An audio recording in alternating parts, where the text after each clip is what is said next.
ಈಗ ನಮ್ಮ ತಂಡ ಬಿಜೆಪಿಯ ಅನೇಕ ಮೋರ್ಚಾಗಳಲ್ಲಿ ಪ್ರಮುಖವಾಗಿರ್ತಕ್ಕಂಥ ಒಂದು ಮೋರ್ಚಾ, ಅದು ಯುವ ಮೋರ್ಚಾ. ಈ ದೇಶದ 50%ಕ್ಕೂ ಹೆಚ್ಚು ಜನಸಂಖ್ಯೆ ಯುವ ಜನೋತ್ಸವದಿಂದ ಕೂಡಿರ್ತಕ್ಕಂಥದ್ದು. ಅಂದರೆ ದೇಶ ನಿರ್ಮಾಣ ಕಾರ್ಯದಲ್ಲಿ ಯುವಕರ ಪಾತ್ರ ಎಷ್ಟಿದೆ ಅನ್ನೋದನ್ನು ನಾವೆಲ್ಲರೂ ಕೂಡ ತಿಳಿದುಕೊಳ್ಬೇಕಾಗಿದೆ. ಅಂಥ ಯುವಕರು ರಾಜಕೀಯದತ್ತ ಮುಖ ಮಾಡಿರ್ತಕ್ಕಂಥದ್ದು ವಿಜಯನಗರ ಒಂದು ವಿಧಾನಸಭಾ ಕ್ಷೇತ್ರದಲ್ಲಿ ಅಚ್ಚರಿಯ ಬೆಳವಣಿಗೆಯಲ್ಲಿ ಒಂದಾಗಿರ್ತಕ್ಕಂಥದ್ದು. ಈಗ ನಮ್ಮ ಜೊತೆ ಮಾತಾಡಲಿಕ್ಕೆ BJPಯ ಹೊಸಪೇಟೆ ಮಂಡಲದ ಯುವ ಮೋರ್ಚಾ, ಅಲ್ಪಸಂಖ್ಯಾತ ಮೋರ್ಚಾ ಹಾಗೆ ST ಮೋರ್ಚಾದ ಪದಾಧಿಕಾರಿಗಳಿದ್ದಾರೆ. ಅವರನ್ನು ಮಾತಾಡಿಸುವಂಥ ಒಂದು ಪ್ರಯತ್ನ ಮಾಡ್ತಾ ಇದ್ದೀನಿ. ಈಗ ನಮ್ಮ ಜೊತೆಗೆ ಯುವ ಮೋರ್ಚಾದ ಅಧ್ಯಕ್ಷರಾಗಿರ್ತಕ್ಕಂಥ ರಾಘವೇಂದ್ರ ಅವರಿದ್ದಾರೆ. ಅವ್ರನ್ನ ಮಾತಾಡಿಸ್ತಾ ಇದ್ದೀರಿ. ರಾಘವೇಂದ್ರ, ನಿಮಗೆ ಮೊದಲನೇದಾಗಿ ನಮಸ್ಕಾರಗಳನ್ನು ತಿಳಿಸ್ತಾ ಇದ್ದೀನಿ. ನಮಸ್ತೆ ಅಣ್ಣ. ಈ ವಿಚಾರ ಇಷ್ಟೇ, ಆಗಸ್ಟ್ 10ಕ್ಕೆ BJPಯ ರಾಜ್ಯ ಯುವ ಮೋರ್ಚಾ ಕೋಶಾಧ್ಯಕ್ಷರಾಗಿರ್ತಕ್ಕಂಥ ಶ್ರೀಯುತ ಸಿದ್ಧಾರ್ಥ್ ಸಿಂಗ್ ರವರ ಹುಟ್ಟುಹಬ್ಬದ ಹಿನ್ನೆಲೆಯಲ್ಲಿ ಜನಾಭಿಪ್ರಾಯ ಸಂಗ್ರಹವನ್ನು ಮಾಡ್ತಾ ಇದ್ದೇವೆ. ಅದಕ್ಕೆ ನಾವು ಕೊಟ್ಟ ಹೆಸರೇ ನೀವು ಕಂಡಂತೆ ನಿಮ್ಮ ಸಿದ್ಧಾರ್ಥ್ ಸಿಂಗ್ ಅಂತಕ್ಕಂಥದ್ದು. ಈ ಎರಡು ವಿಚಾರಗಳಲ್ಲಿ ಬಂದಾಗ ನೀವು ಆನಂದ್ ಸಿಂಗ್ ರವರನ್ನ ಒಬ್ಬ ಮಾಜಿ ಶಾಸಕರಾಗಿ, ಸಚಿವರಾಗಿ ಅವರ ಕೆಲಸ ಕಾರ್ಯಗಳನ್ನು ಕೂಡ ಪಕ್ಷದ ಆಕ್ಟಿವಿಟೀಸ್ನಲ್ಲಿ ನೋಡಿದ್ದೀರಾ. ಅದಾದ ನಂತರ ಬಂದಂಥ ಅವರ ಪುತ್ರರಾಗಿರ್ತಕ್ಕಂಥ ಸಿದ್ಧಾರ್ಥ್ ಸಿಂಗ್ ರವರ ಒಡನಾಟ ಕೂಡ ನಿಮ್ಮಲ್ಲಿ ಇರ್ತಕ್ಕಂಥದ್ದು. ಈ ಎರಡು ವಿಚಾರಗಳಲ್ಲಿ ಕೇಳಿದಾಗ ಯಾವೆಲ್ಲ ವಿಶೇಷ ಒಂದು ಸಂಗತಿಗಳನ್ನು ನಮ್ಮ ಜೊತೆ ಹಂಚ್ಕೊಳ್ಳಿಕ್ಕೆ ಇಷ್ಟಪಡ್ತೀರಾ? ಮೊದಲನೇದಾಗಿ ಸಿದ್ಧಾರ್ಥ್ ಸಿಂಗ್ ಅಣ್ಣನವ್ರಿಗೆ ನಮ್ಮ ರಾಜ್ಯದ ಕೋಶಾಧ್ಯಕ್ಷ ಆಗಿರೋಕ್ಕೆ ಯುವ ಮೋರ್ಚಾಕ್ಕೆ ಭಾಳ ಅಭಿನಂದನೆ ಇದೆ. ಸಿದ್ಧಾರ್ಥ್ ಸಿಂಗ್ ಅಣ್ಣ ಎಲ್ಲರಿಗೂ ಅಣ್ಣನಾಗೆ ಕಾಣ್ತಾ ಇದ್ದಾನೆ.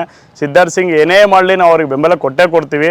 ಸಿದ್ಧಾರ್ಥ್ ಸಿಂಗ್ ಪ್ರಕಾರ ನೋಡ್ಬೇಕಪ್ಪ ಅಂದರೆ ಸಿದ್ಧಾರ್ಥ್ ಸಿಂಗ್ ಎಲ್ಲರೂ ಮನೆ ಪುತ್ರನಾಗಿದ್ದಾನೆ. ಫಸ್ಟ್ ಆಫ್ ಆಲ್ ಎಲ್ಲರೂ ಮನೆಗೆ ಒಂದು ಮಗನಾಗಿ, ದೊಡ್ಡ ಮಗನಾಗಿ ಎಲ್ಲ ರೀತಿಯಿಂದ ಸಹಾಯ ಮಾಡ್ತಿದ್ದಾನೆ.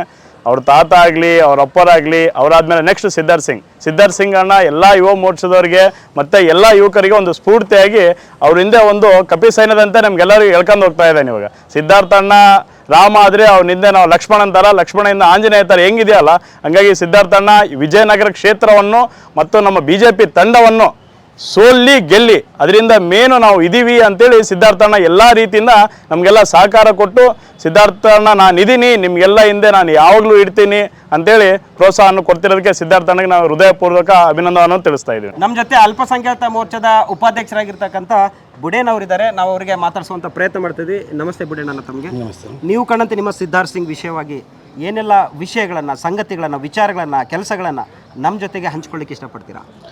ಮೊಟ್ಟ ಮೊದಲನೇದಾಗಿ ಆನಂದ್ ಸಿಂಗ್ ಅವರ ಬಗ್ಗೆ ಹೇಳ್ಬೇಕಂದ್ರೆ, ಆನಂದ್ ಸಿಂಗ್ ಅವರು ಮಾಡಿದ ಆಡು ಮುಟ್ಟದ ಸೊಪ್ಪಿಲ್ಲ, ಆನಂದ್ ಸಿಂಗ್ ಅವರು ಮಾಡಿದ ಕಾರ್ಯಗಳಿಲ್ಲ. ಅದೇ ರೀತಿ ತಂದೆಗೆ ತಕ್ಕ ಮಗನಾಗಿ ಸಿದ್ಧಾರ್ಥ್ ಸಿಂಗ್ ಅವರು ಹೊರಹೊಮ್ಮಿದ್ದಾರೆ. ಅವರು ಒಬ್ಬ ಯುವ ನಾಯಕರಾದ ಹಿರಿಯರಿಗೆ ಯಾವ ರೀತಿ ಗೌರವ ಕೊಡಬೇಕು, ಮಕ್ಕಳಿಗೆ ಯಾವ ರೀತಿ ಸನ್ಮಾನ ಕೊಡಬೇಕು, ಮತ್ತು ಅವರ ಜೊತೆ ವಯಸ್ಕರಿಗೆ ಯಾವ ರೀತಿ ನಾವು ಸ್ನೇಹಿತರಾಗಿರ್ಬೇಕಂಥದ್ದು ಅವರ ತಂದೆ ತಾತನ ಗುಣದಿಂದಲೇ ಬಂದಿದೆ. ಅವ್ರ ರಕ್ತದಲ್ಲಿ ಬಂದಿದೆ. ಅದು ನಮಗದು ಭಾಳ ಖುಷಿ. ಅವ್ರು ಸಿದ್ಧಾರ್ಥಣ್ಣ ಅವರು ಗೆದ್ದರು ನಮಗೆ MLA, ಸೋತರು ನಮಗೆ MLA. ಗೆಲ್ಲರು ಸೋತರು ಕೂಡ ಸಾರ್ವಜನಿಕವಾಗಿ ಬಂದು ಎಲ್ಲರ ಜೊತೆ ಒಳನಾಟ ಇಟ್ಕೊಂಡಿದ್ದಾರೆ. ಅದು ನಮಗೆ ಭಾಳ ಹೆಮ್ಮೆ. ನಮಗೆ ಈಗ ಕೂಡ ನಮ್ಮ MLA ಸಿದ್ಧಾರ್ಥ್ ಸಿಂಗ್ ಅವರು ನಾವು ಹೇಳಕ್ಕೆ ಇಷ್ಟಪಡ್ತೀವಿ. ನಾವು ಈಗ ನಮ್ಮ ಜೊತೆ ಮಾತಾಡಲಿಕ್ಕೆ ST ಮೋರ್ಚಾದ ಅಧ್ಯಕ್ಷರಾಗಿರ್ತಂಥ ಕಿರಣ್ ಗುಜ್ಜಲ್ ಅವರಿದ್ದಾರೆ. ಅವ್ರನ್ನ ಮಾತಾಡ್ಸೋಣ. ನಮಸ್ತೆ ಗುಜ್ಜಲ್ ಕಿರಣ್. ನಮಸ್ಕಾರ.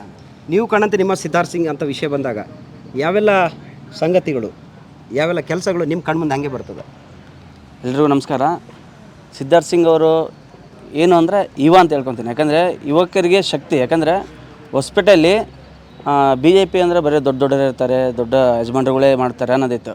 ಯಾವಾಗ ಸಿದ್ಧಾರ್ಥ್ ಸಿಂಗ್ ಬಂದರು ಯುವಕರಿಗೆ ಒಂದು ದೊಡ್ಡ ಶಕ್ತಿ ಆಯಿತು. ಎಲ್ಲ ಈ ಜಾತಿ ಆ ಜಾತಿ ಅಂತೀರ, ಎಲ್ಲ ಜಾತಿ ಹುಡ್ರೂ ಸಿದ್ಧಾರ್ಥ್ ಸಿಂಗ್ ಬಂದ್ಕೊಳ್ಳಿ ಎಲ್ಲರೂ ಕಲಿತು ನಮ್ಮ ಲೀಡ್ರು ಅಂತಂದೇಳಿ ಎಲ್ಲರೂ ಶಕ್ತಿ ಮಾಡ್ತಾರೆ. ಇನ್ನೊಂದು ಏನಂದರೆ ನಮ್ಮ ಕೇರಿ ಭಾಗದಲ್ಲಿ ಆನಂದ್ ಸಿಂಗ್ ಸರ್ ಆಗಲಿ, ಸಿದ್ಧಾರ್ಥ್ ಸಿಂಗ್ ಆಗಲಿ, ಪ್ರತಿಯೊಂದು ಸಣ್ಣ ವಿಚಾರ ಇದ್ರೂ ಕೆಟ್ಟದಾಗಿರಲಿ ಒಳ್ಳೆಯದಾಗಿರಲಿ ಫಸ್ಟ್ ಬಂದು ನಿಂದಿರ್ತಾರೆ. ನಮ್ಮ ಜನದ ಜೊತೆಗೆ ಅಷ್ಟು ಬೆರ್ತು ಕೆಲಸಗಳು ಮಾಡ್ತಾರೆ. ಇನ್ನೊಂದು ಏನು ಹೇಳ್ಬೇಕಂದ್ರೆ ನಾವೇನು ನೋಡೋದು ನೀವೇ ನೋಡಿರಿ ಎಲ್ಲ ಸಿದ್ಧಾರ್ಥ್ ಸಿಂಗ್ ಏನನ್ನದ. ನಮ್ಮ ಜೊತೆ ಮಾತಾಡಲಿಕ್ಕೆ ಅಲ್ಪಸಂಖ್ಯಾತ ಮೋರ್ಚಾದ ಮತ್ತೂರು ಮುಖಂಡರಾಗಿರ್ತಂಥ ಖಾದರ್ ವಲಿ ಅವರಿದ್ದಾರೆ. ಅವ್ರನ್ನ ಮಾತಾಡಿಸುವಂಥ ಒಂದು ಪ್ರಯತ್ನ ನಮ್ಮ ಟೀಮ್ ಮಾಡ್ತಾ ಇದೆ. ಸರ್ ನಮಸ್ತೆ. ನಮಸ್ಕಾರ. ನೀವು ಕಂಡಂತೆ ನಿಮ್ಮ ಸಿದ್ಧಾರ್ಥ್ ಸಿಂಗ್ ಅಂತ ವಿಚಾರಗಳು ಬಂದಾಗ ಆನಂದ್ ಸಿಂಗ್ ಮತ್ತು ಸಿದ್ಧಾರ್ಥ್ ಸಿಂಗ್ ಇವರ ಒಡನಾಡಿಯಾಗಿ ಉತ್ತಮ ಒಡನಾಟ ಇಟ್ಕೊಂಡಿರ್ತಕ್ಕಂಥ ತಾವು ಯಾವೆಲ್ಲ ವಿಷಯಗಳನ್ನು, ಅವರ ಅಭಿವೃದ್ಧಿ ಕಾರ್ಯಗಳನ್ನು ನಮ್ಮ ಟೀಮ್ ಜೊತೆ ಹಂಚ್ಕೊಳ್ಳಿಕ್ಕೆ ಇಷ್ಟಪಡ್ತೀರಾ? ಸರ್, ನಾವು 30 ವರ್ಷದಿಂದ ಆನಂದ್ ಸಿಂಗ್ ಅವ್ರ ಜೊತೆಯಲ್ಲಿ ಇದ್ದು ನಮಗೆ ಅವ್ರಿಗೆ ತುಂಬ ಒಡನಾಟ ಮತ್ತು ನಾವು ಎತ್ತಿ ಆಡಿಸಿದಂಥ ಹುಡುಗ ಸಿದ್ಧಾರ್ಥ್ ಸಿಂಗ್. ಬಟ್ ಆ ಗುಣಗಳು ಏನಿದಾವಲ್ಲ ಎಲ್ಲ ಒಂದು ಕೂಡ ಮಿಸ್ ಆಗಿಲ್ಲ ಅವ್ರ ಹತ್ರ. ಆಮೇಲೆ ಒಂದು ಜಾತಿ ಭೇದ ಭಾವ ಏನಿಲ್ಲ ಅವರಲ್ಲಿ. ಮೊನ್ನೆ ನಮ್ಮ ಉಪಾಧ್ಯಕ್ಷರು ಒಬ್ಬ ಬಸ್ಸಿನಲ್ಲಿ ತಿರ್ಕೊಂಡಿದ್ರು, ಖರ್ಚಿಪ್ ಕಟ್ಕೊಂಡು ಕೊನೆವರೆಗೂ ಇದ್ದವರು ಎಲ್ಲ ಮುಗಿಸ್ಕೊಂಡು ಶ್ರಮ ಅವರಿಗೆಲ್ಲ ಇದ್ರು ಅವರು. ಮತ್ತು ಆಂಬುಲೆನ್ಸ್ ಕಳಿಸಿದ್ರು. ಈ ಥರ ಗುಣಗಳು ಅವ್ರ ಹತ್ರ ಭಾಳ ಇದೆ. ಜಾತಿ ಭೇದ ಏನಿಲ್ಲ ಅವ್ರ ಹತ್ರ. ಒಳ್ಳೆಯ ವ್ಯಕ್ತಿತ್ವ, ಅದು ಹೇಳಿ ಮಾಡಿಸಿದಂಥ ವ್ಯಕ್ತಿ ಸಿದ್ಧಾರ್ಥ್ ಸಿಂಗ್. ಆಮೇಲೆ ನಮ್ಮ ಟಿ.ವಿ.ಡಂ ಪಟ್ಟ ವಿಷಯದಲ್ಲಿ ಅವರೆಲ್ಲ ಬಂದು ಹೋರಾಡಿ ದುಡ್ಡು ಕೈಯಿಂದ ಕಟ್ಟಿ ಮಾಡಿ ಎಲ್ಲ ಮಾಡಿದರು. ಬಟ್ ಈ ಸಲ ಅವ್ರು ಇಲ್ಲದಕ್ಕೆ ಅದು ಹಂಗೆ ಸ್ಟಾಪ್ ಆಗಿದೆ.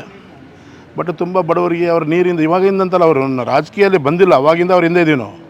ಬಟ್ ಎಲ್ಲ ಒಳ್ಳೆ ಕೆಲಸಗಳು ಅವ್ರು ರಾಜಕೀಯದಲ್ಲಿ ಎಲ್ಲರೂ ಕರ್ಕೊಂಬಂದಿದ್ದು ಅವರಿಗೆ. ಆ ಥರ ಒಂದು ಒಳ್ಳೆ ಇದರಲ್ಲಿದೆ ಅವರೆಲ್ಲ, ಒಳ್ಳೆ ತಾಳ್ಮೆ ವ್ಯಕ್ತಿ. ಸಿದ್ಧಾರ್ಥ ಸಿಂಗ್ ಮಾತ್ರ ಭಾಳ ತಾಳ್ಮೆ, ಹೇಳಿ ಮಾಡಿಸಿದಂಥ ವ್ಯಕ್ತಿ ನಮ್ಮ ವಿಜಯನಗರ ಕ್ಷೇತ್ರಕ್ಕೆ. ಬಟ್ ನಾವು ಅವ್ರನ್ನ ಮಿಸ್ ಮಾಡ್ಕೋಬಾರ್ದು, ಈಗ ಮುಂದೆ ಭವಿಷ್ಯ ಇದೆ ಅವರಿಗೆ. Correct sir. ಈಗ 2023 ಚುನಾವಣೆಯ ನಂತರ ಆ ಒಂದು ಪರಾಭವಗೊಂಡಿರ್ತಕ್ಕಂಥ ವಿಚಾರ ಬಂತು. ಈಗ ವ್ಯತ್ಯಾಸ ಜನನು ನೋಡ್ತಾ ಇದ್ದಾರೆ, ನಾವು ಕೂಡ ನೋಡ್ತಾ ಇದ್ದೀವಿ. ಒಂದು ವೇಳೆ ತಾವು ಅವರ ಒಂದು ಹುಟ್ಟಹಬ್ಬದ ಈ ಶುಭ ಸಂದರ್ಭದಲ್ಲಿ ಹಾರೈಸೋದಾದರೆ ಆಶೀರ್ವದಿಸೋದಾದರೆ ಏನಂತ ಹೇಳಿ ಆಶೀರ್ವಾದ ಮಾಡ್ತೀರಾ ಒಬ್ಬ ಹಿರಿಯರಾಗಿ? ತಾವೇ ಹೇಳಿದರ ಪ್ರಕಾರ ಸಿದ್ಧಾರ್ಥ ಸಿಂಗ್ ಅವ್ರನ್ನ ಎತ್ತಿ ಆಡಿಸಿದಂಥ ಕೈಗಳು ನಿಮ್ಮದು. ಆ ಕೈಗಳಿಂದ ಅವರಿಗೆ ಯಾವ ರೀತಿಯಲ್ಲಿ ಆಶೀರ್ವಾದ ಮಾಡ್ತೀರಾ?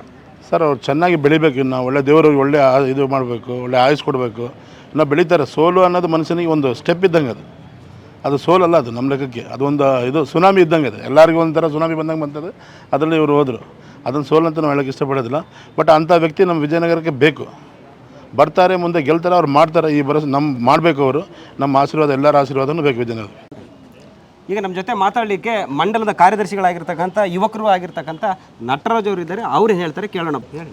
ಆನಂದ್ ಸಿಂಗ್, ಮೊದಲದಾಗಿ ಆನಂದ್ ಸಿಂಗ್ ಬಗ್ಗೆ ಹೇಳ್ಬೇಕಂದ್ರೆ, ಆನಂದ್ ಸಿಂಗ್ ಸರ್ ಬಗ್ಗೆ ಹೇಳ್ಬೇಕಂದ್ರೆ, ನಾನು 2008ರಿಂದ ಸಾಮಾನ್ಯ ಕಾರ್ಯಕರ್ತನಾಗಿ ಸಾರ್ ಜೊತೆಗೆ ಪಕ್ಷ ಜೊತೆಗೆ ಒಡನಾಟ ತಿರುಗಾಡ್ತಾ ಇದ್ದೀನಿ. ಸಾರ್ ಅವ್ರ ಅಭಿವೃದ್ಧಿ ಮಾಡಿರೋದು ಹೇಳ್ಬೇಕಂದ್ರೆ ದಿನಗಳು ಬೇಕು, ದಿನಗಳು ಆಗ್ತಾವೆ ಹೇಳ್ಕೊಂತ ಕುಂತ್ರೆ. ಮೊದಲದಾಗಿ ರಾಜಕೀಯ ಬರಲಾರ್ದ ಮುಂಚೆಗೆ ಜನರಿಗೆ ನೀರಿನ ವ್ಯವಸ್ಥೆ ಆಗಲಿ, ನೀರಿನ ಟ್ಯಾಂಕ್ಲಿಂದ 2008ರಲ್ಲಿ ನೀರಿನ ವ್ಯವಸ್ಥೆ ಆಗಿರ್ಬೋದು, ಪ್ರತಿ ಬಡವರಿಗೆ ಮನೆ ನೀರು ಕಳಿಸೋದಾಗಿರ್ಬೋದು.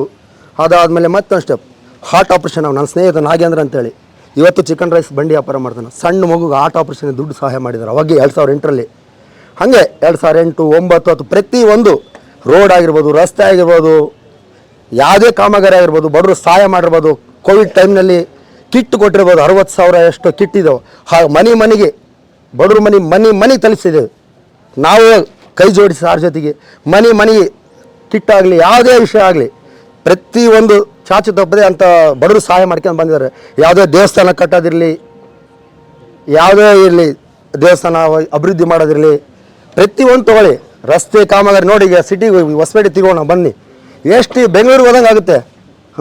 ಈ ರಸ್ತೆ ಆಗಿರ್ಬೋದು, ನಮ್ಮ ಬಳ್ಳಾರಿ ರಸ್ತೆ ಆಗಿರ್ಬೋದು, ಸಾಯಿಬಾಬಾ ಗುಡಿಯಿಂದ ಟಿ.ಬಿ.ಡ್ಯಾಮ್ವರೆಗೆ ಆಗಿರ್ಬೋದು, ಯಾವುದೇ ಆಗಲಿ, ಸಾಯಿಬಾಬಾ ಸರ್ಕಲಿಂದ ಇಲ್ಲಿ ರೈಲ್ವೆ ಸ್ಟೇಷನ್ಗೆ ಆಗಿರ್ಬೋದು, ಎಷ್ಟು ಅಭಿವೃದ್ಧಿ ಆಗಿದ್ದಾವೆ. ಅಂಥ ವ್ಯಕ್ತಿ ಮತ್ತೆ ಬರೋಲ್ಲ ರಾಜಕೀಯದಲ್ಲಿ, ಅಂಥ ವ್ಯಕ್ತಿ ಸಿಗೋಲ್ಲ. ಮತ್ತು ಪಕ್ಷ ಭೇದ ಯಾವುದೂ ಇಲ್ಲ, ಎಲ್ಲರೂ ನಮ್ಮರೆ. ಕಾಂಗ್ರೆಸ್ ಇರ್ಬೋದು, JDS ಇರ್ಬೋದು, ಯಾರಿಗೆ ರಾಜಕೀಯ ಅಂಬೋದು ಇಲ್ಲಪ್ಪ. 15 ವರ್ಷದಲ್ಲಿ ರಾಜಕೀಯ ಅವ್ರು JDSನವರು, ಇವ್ರು ಕಾಂಗ್ರೆಸ್, ಅದಿಲ್ಲ. ಸರ್ವಜನ ಇಂದು ಜೊತೆಗೂಡಿಕೊಂಡು ಕರ್ಕೊಂಡು ಹೋಗಿದ್ದಾರೆ. ಅಂಥ ವ್ಯಕ್ತಿ ಮತ್ತೆ ಬರಬೇಕಂತ ನಮ್ಮ ಆಸೆ. ಮತ್ತು ಸಿದ್ಧಾರ್ಥ ಸಿಂಗ್ ಬಗ್ಗೆ ಹೇಳ್ಬೇಕಂದ್ರೆ, ಅವರು ಭಾರಿ ಮೃದು ಸ್ವಭಾವದವರು. ಚಿಕ್ಕ ಮಗು ಇರಲಿ ಅಷ್ಟು ಪ್ರೀತಿಯಿಂದ ಮಾತಾಡ್ತಾರ, ಅಷ್ಟು ಹಬ್ಬಿಕೊಳ್ತಾರ. ಅವರು ಎಲ್ಲಿದ್ದಾರೆ ಅಂದರೆ ಇಲ್ಲಿ ಹೃದಯದಲ್ಲಿದ್ದಾರೆ ಸಿದ್ಧಾರ್ಥ ಸಿಂಗ್. ಒಂದೇ ಅದಕ್ಕೆ ಹಾರ್ಟಿಗೆ ಟಚ್ ಆಗ್ತಾರೆ. ಅಂಥ ಮೃದು ಸ್ವಭಾವದ ಮನುಷ್ಯ. ಅಂಥ ವ್ಯಕ್ತಿನ ನಾವು ಕಳ್ಕೊಂಡಿಲ್ಲ, ಏನೋ ಆಗಿದೆ. ಮುಂದೆ ಒಂದಿನ ಪ್ರಚಂಡ ಬಹುಮತದಿಂದ 2028ರಲ್ಲಿ ಪ್ರಚಂಡ ಬಹುಮತದಿಂದ ಅದ್ರ ಜೊತೆಗಿದ್ದು ಆಸ್ತಿ ತರ್ತೀವಿ ನಾವು. ಗೆದ್ದೆ ಗೆಲ್ಲುವೆ ಒಂದು ದಿನ, ಗೆಲ್ಲಲೇಬೇಕು ಒಳ್ಳೆತನ. ಈ ವಿಚಾರವನ್ನು ಇಲ್ಲಿರ್ತಕ್ಕಂಥ ಅಲ್ಪಸಂಖ್ಯಾತರ ಮೋರ್ಚಾ, ST ಮೋರ್ಚಾ ಮತ್ತು ಯುವ ಮೋರ್ಚಾದ ಪದಾಧಿಕಾರಿಗಳು ತಿಳಿಸ್ತಾರೆ. ಒಬ್ಬ ಅಲ್ಪಸಂಖ್ಯಾತ ಮೋರ್ಚಾದ ಖಾದರ್ ವಲಿ ಅಂತಕ್ಕಂಥ ಒಬ್ಬ ವ್ಯಕ್ತಿ ಮಾತಾಡಬೇಕಾದ್ರೆ, ಆ ಮುಖಂಡರು ಮಾತಾಡಬೇಕಾದ್ರೆ ಅತ್ಯಂತ ಭಾವನಾತ್ಮಕ ವಿಚಾರನ ಹಮ್ಮಿಕೊಂಡಿರ್ತಕ್ಕಂಥದ್ದು. ಸಿದ್ಧಾರ್ಥ ಸಿಂಗ್ರವರು ಎಷ್ಟು ಜಾತ್ಯತೀತ ವ್ಯಕ್ತಿ ಅನ್ನೋದಕ್ಕೆ ಒಂದು ಉದಾಹರಣೆಯನ್ನು ಕೊಟ್ಟರು.